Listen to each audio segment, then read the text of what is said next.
Welcome, defenders, to another Facebook Live. Before we get started, I want to say first and foremost, thank you guys again for being part of the Alliance.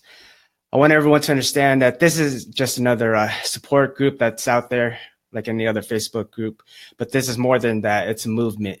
All right. My mission is to provide you guys with the tools you need to succeed not only in your fitness goals, but also in your fitness business.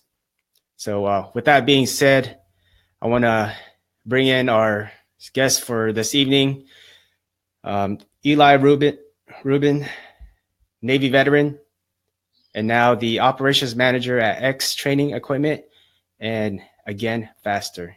Eli, welcome. Thanks for having me, Redden. Awesome, man.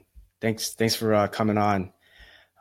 So Eli, tell us a little bit about your service and what you're up to now. I joined the Navy in 2005 and did 8 years, separating in 2013. Navy Seabees, if you're not familiar, the construction force for the armed forces, anything from steel work to carpentry to heavy equipment, contingency construction, all over the world, doing good things. Stationed in Gulfport, Mississippi for 5 years when I wasn't deployed. I did 4 deployments to Guam, Africa, Korea, and then my last was Afghanistan. Did my last 3 years shore duty here at NAS Jacksonville, Florida, to which I separated. And then upon getting out, been working full time and using that GI Bill. Awesome, brother. Well, I mean, I think anybody in the Navy knows the Seabees. You guys are awesome. I know from experience, my second deployment. My unit was kind of like out in the middle of nowhere, and you guys kind of pretty much helped us build up our little fob, yep. And brought in the ACs, which was greatly appreciated during that time, during the summertime. So definitely appreciate you guys as Seabees. Thank you. That's one of our specialties, fobs and checkpoints and a couple cops here and there, but we'll get it up and running.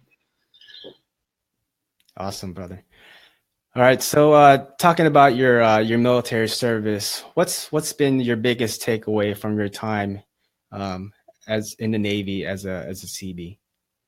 I think the biggest thing would definitely be working with people. I mean, as you're well aware, as with anybody who's been in the service, is that you just get thrown into, a group of people that are from all over the world, from different backgrounds and different beliefs and different ways of doing things, who grew up different ways. So, like, being able to work with people, how to deal with people specifically, I think has been one of the biggest takeaways, especially getting into like a management position. Another thing is, nothing is ever going to be like as hard or, have the consequences of something that could happen like I did, in the military. I mean, I'm home, I'm good, no one's shooting at me. So you can't get any worse than at times that I had some time at some point. So, I think that's a big part, but mostly, dealing with people, getting put in situations that, are stressful or something, and you can really apply all that to the civilian life and just keep calm, make a plan, and make it happen. Excellent point, brother. It keeps things in perspective, right? So many things that we take for granted while we're here in the States, when things are going on in different parts of the world. So that's an excellent point. Just keep calm and just keep moving forward and push forward, right? Yep. Absolutely. Awesome, brother. So what's your advice for those who are maybe wanting to serve, and what's your message to those that are still serving right now? to those that are wanting to surf, actually, my babysitter came to babysit like last Saturday night or a few weeks ago, and she's like, "Hey, I'm joining the Navy." And I was like, "Oh, no way, cool. What are you gonna do?" She's pretty smart, so she's gonna be a nuke, of course. So I had to mess with her about that. But then the first thing I asked her, I said, "Are you ready to go to war?" And she said, "What do you mean? We're not at war." And I was just like, she's an 18 or 19-year-old kid, and and I was like, well, we sort of are at war right now, on many fronts. But that'd be my first question: are you ready to go to war? Or are you ready to possibly die? Like, I mean, that's a big thing.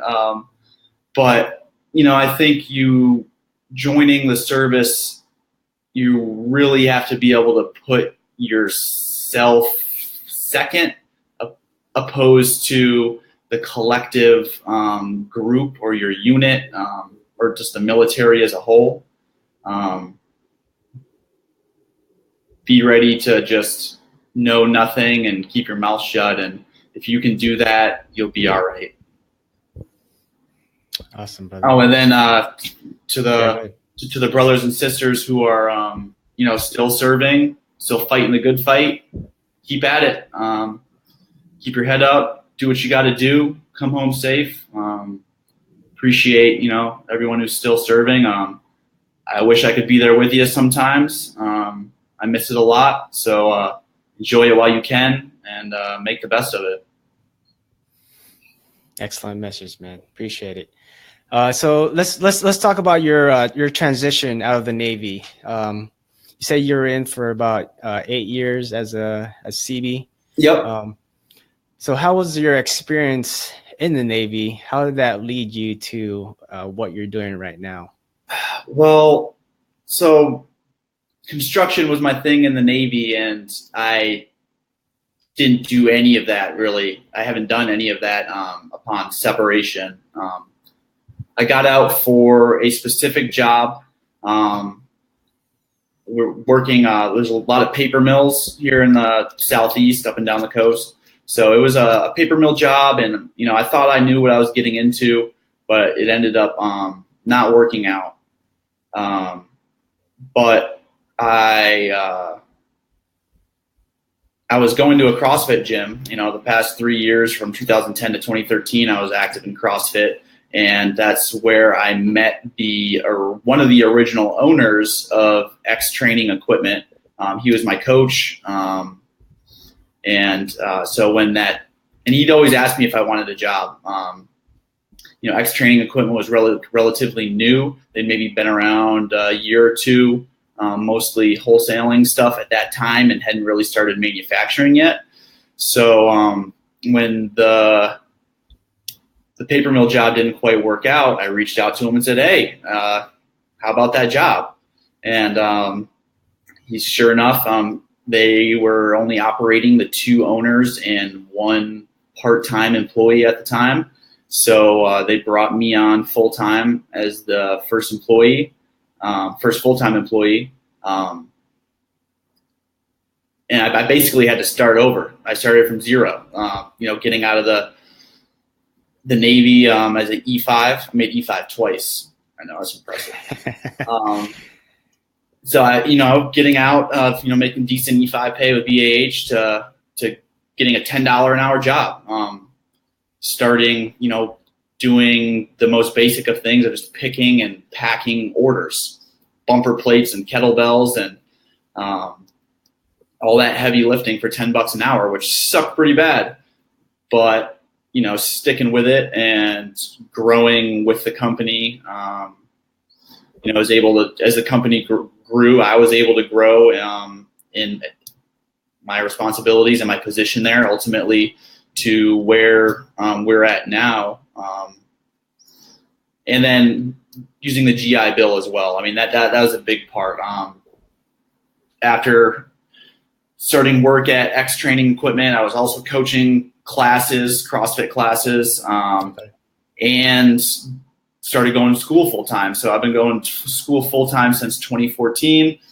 My GI Bill is running out at the end of this semester, so I have a few more classes that I'm going to come out of pocket for. But yeah, that's pretty much how it all transpired upon leaving the Navy. You talked a lot about your beginnings with your business now. So it kind of seemed like you pretty much just started all over again from the bottom, right? Kind of like how you kind of just grew within the ranks within your business. Yep. So going through that, what would you say has been or was the worst moment that you've had so far? I think I'm pretty fortunate, I think, to not have too many bad moments in my career.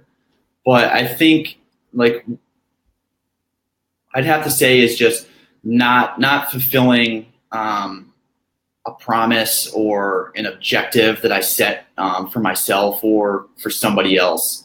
Not being able to do what I said I was going to do. And I mean, that can be applied a few different ways, I guess. But just, I don't really know how to explain it. Or even, I mean, I guess, you know what, what was the question again? The worst. Go ahead. Yeah. What is it? The worst moment so far in your business. So the worst thing is not setting up your subordinates up for success. If there's a step or something that could have been taken that I missed, I think that's the worst thing. The worst thing is not setting up your people for success, and when you could have. And there might have been a time where just something simple as planning, who's working when, and letting that get behind you, and then that affects your people. And so just, I think, potentially letting someone down or just not fulfilling promises is the worst thing. So it goes back to the whole leadership standpoint, and the same can be applied to when you're still in the Navy, right? You had junior sailors underneath you that you were in charge of, that you had to take care of, which was your main goal, was taking care of your junior sailors while you're as an E5, as you say. So it's something similar to that, correct? Yeah. Mm-hmm. And that I think, the military service, the rank and file, it works really well with operations. I think, we're ingrained with SOPs and procedures and objectives, check marks to hit to get the job done. And all of that can pretty much be applied to anything for the most part. He's running a business, getting stuff done. If you set up the procedures and make sure the objectives are clear and have them laid out for anybody, you're setting yourself, your people, and your company up for success. So I think that transitions very well. Excellent point, Eli. So we talked about your worst moment in your business. What's been the best moment so far?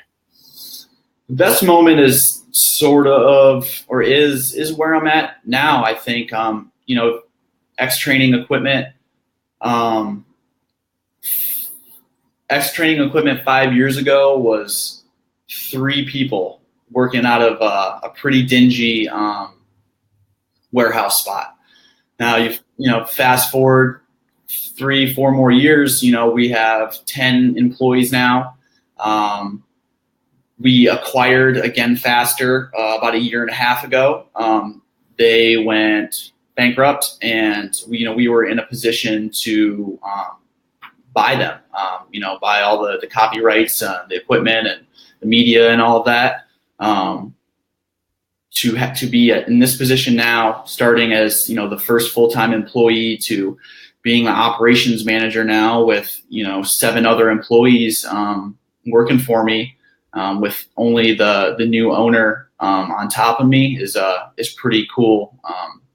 Just to look back at it all now, and the laboring, the starting from zero to all the hard work, the $10 an hour, sweating my balls off in a warehouse in Florida, shipping bumper plates across the country and the world, to look at what they started, what I helped grow, and how we're just operating now, and and just looking forward to the future is pretty much the best part right now.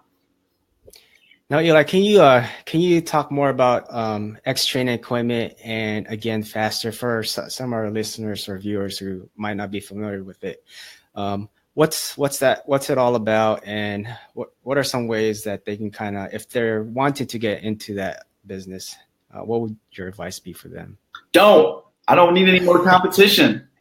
I think the fitness equipment market is pretty saturated now. I mean, if you get on Facebook, you're bombarded with a new equipment company every other week. But if you were to take those steps, I mean, with most things business related, regardless what the business is, you need to approach it methodically and be very calculated. X Training started in a garage molding gymnastic rings out of PVC pipes and selling them on eBay. That's how X Training equipment started, which turned into wholesaling for other companies like Troy Barbell, Cap, and York, for example, which, drop shipping, placing stocking orders, just selling that stuff on the website, which then turned into finding our own manufacturer, putting X Training equipment on products, bringing it in, and repeating. So I think, starting small, my old boss, Kevin, he told me, and I remember this, starting out, it's not all about making money. It's about not losing money. And that always stuck with me, as much as it is about making money. Starting out, you're trying not to lose money, doing what you have to do, not getting too over your head. Something that we always bragged about was, X Training equipment never borrowed any money from anybody. No bank, no nothing. It was all owned by the business owners. So they were constantly reinvesting in the company, and that's it. These guys busting their balls all day, every day, and they could have been cutting themselves huge checks, at the end of the month, but no, they're just reinvesting into the company, growing it. So that would be my recommendation. Start where you can, and grow accordingly, but do not go over your head and take unnecessary risks, and manage that money for sure. Another excellent point, Eli. Starting where you can with what you have, and definitely for what I think as well, not getting investors involved, right? Starting with what you have, because at the end of the day, they're still going to want their money back from that investment. I think it takes a pretty special,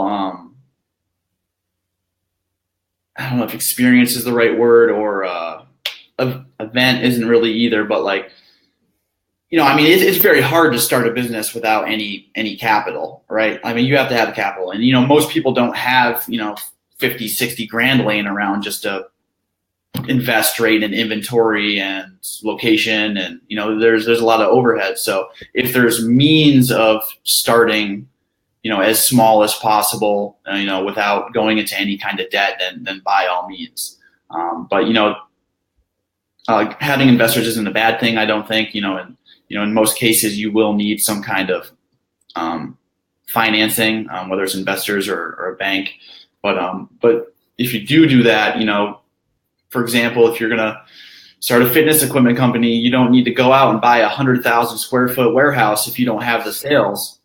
Start small. Start as small as you can to be operationally effective, and then move on and grow with the business. Excellent point, man. So one last question before we get into the 5 fitness facts.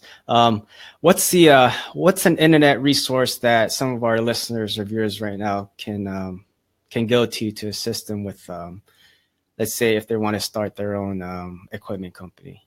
Okay, well, besides Defender Fitness Alliance, I wrote this down. Not so much on your own fitness equipment company, but for example, in Florida, we have sunbiz.org, and now on that is like a lot of information of, you know, how to go about starting an LLC, starting your company in Florida. It breaks down all the steps you need to take to start a legitimate business, talks to you about taxes, local, state fees and stuff like that. So I'd recommend, you know, finding your state's sunbiz.org and starting there for sure. There will be a lot of, you know, basic information, not everything. I'm learning something every day, but, you know, it'll give you the basic info you need to get your business, you know, licensed, up and running, and avoid any major problems that you would face at the end of the year. And then as far as fitness equipment, I'll hand out my email at the end of the thing, and you can hit me up and I'll talk to you some more. Awesome. I appreciate that, Eli. All right, so let's get to the 5 fitness facts. Eli, you ready for these questions? Fire away. All right, first question. What's your favorite workout? Favorite workout would be every minute on the minute, either back squats or clean and jerks. And like, I mean, you can vary it up depending on the weight you're going to go to. You know, I'm a fan of working in like the 80 to 90% range of my 1 rep maxes. So depending on, you know, how I'm feeling or where I'm going to be at, that'll dictate the reps per minute. But I mean, it could be anywhere from 1 rep to 5 every minute on the minute for however froggy I'm feeling. And that's always the best way. I guess that's my favorite. Push myself, you know, and go heavy all the time. EMOMs. All right. What's your least favorite? My least favorite workout is the CrossFit Girl WOD EVA. EVA. Familiar with EVA? I wrote it down. What is it? It's the worst workout ever. Like, I've done it a few times, and then when I go into the box, like I haven't been to a CrossFit gym in a while because I got kids, so I go to the Y now. They got free daycare. 5 rounds for time, 800-meter run, 30 70-pound kettlebell swings, and 30 pull-ups. 5 rounds? 5 rounds of that. Like, my hands are shredded after every time. The most miserable shit ever. Oh my God. I'm never doing that workout again. I don't care. 30 pull-ups each round. Yeah, wow. 5 rounds for time, 800-meter run, 30 70-pound kettlebell swings. I think the girls swing 53 on that, and 30 pull-ups. Not for me. That workout's not for me. No, Eva, no. If you haven't done it, you got to do it now, though. You got to do it once. I'll try it. So next question. If you had to choose one person to train with, who would that be and why? I thought about this, and it just came down to CT Fletcher. I would want to get in the gym with that dude and just feed off of his emotion and whatever else he's got going on. I just want to just do some curls with him and just yell at my biceps to grow. And so I go with CT Fletcher on that one. I command you to grow. Grow. Yep. Awesome. All right. Next question. Recommend a book for our viewers and listeners to read. You know, I looked at that question and I was like, man, I don't really read too many business-related books. I have a few of them that have been given to me by a really smart guy named Kevin D'Amico. He's a member of the Vetrepreneur. Okay. Slowly, every day in the morning, I got a few Jack Welch's and some sales Bibles that I'll read a few pages of. But, I mean, between all the school books I'm reading, I'm not getting too deep into any business books. But the last book I did read front to back was Horse Soldiers by Doug Stanton, which they're coming out with a movie sometime soon this summer about the 13 or so Was that the Afghanistan? Yeah, the first Yeah, they came out with guys, that. Yeah. yeah, the first guys who went into Afghanistan in 2001 and were fighting with the Kurds against the Taliban on horseback. Horse Yeah. soldier. That book is legit. I'm big into the all that stuff. So that's a good book, Horse Soldiers.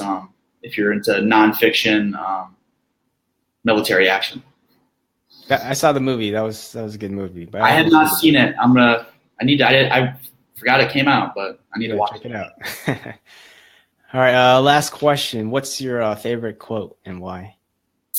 Oh, my favorite quote is another from my boss, my old boss, Kevin, and it is show, don't tell. Show, don't tell. I think it can be applied to many different things. Specifically the sales side of it. We have people come into the showroom to look at stuff. They ask you where something is. You can tell them where it's at, or you can go show them. Show, don't tell. Put your money where your mouth is. It can be applied to, you're gonna tell someone you're gonna do something, or you're gonna do it. So I think show, don't tell is a good quote that can be applied to a few different ventures, and one I'll stick by for sure. That's a great quote, man. And finally, where can our members, our viewers, where can they reach you at? You can reach me at Eli, E-L-I, at xtraining.com. Go to xtrainingequipment.com or againfaster.com. The 800 number on there. I'm extension 301. Shoot me an email. I'll get back with you. Awesome, brother. Well, Eli, I want to thank you for coming on and being a great guest and giving out some great information for us and our listeners out there. One last thing, what can I or our group do for you? Well, I do sell a bunch of really good fitness equipment. So if you guys are in the market, hit me up. I'll give you the best deal possible that I can. We have good military discount, but working with me, you're going to get a little better than that. I'm a real person. We're real people. We stand by ourselves and our products, so we won't let you down, and work with everybody the best we can. Awesome, man. Eli, thanks again for coming on board and being part of the group and the alliance. Guys, make sure you guys check out Eli at X Operation. Say it again. I'm sorry. Eli at xtraining.com. Eli at xtraining.com. And check him out. Go buy some equipment, man. Go get some. Yes. Thank you. All right, guys. I'll see you guys. Thanks, Eli. Hang loose, brother. All right.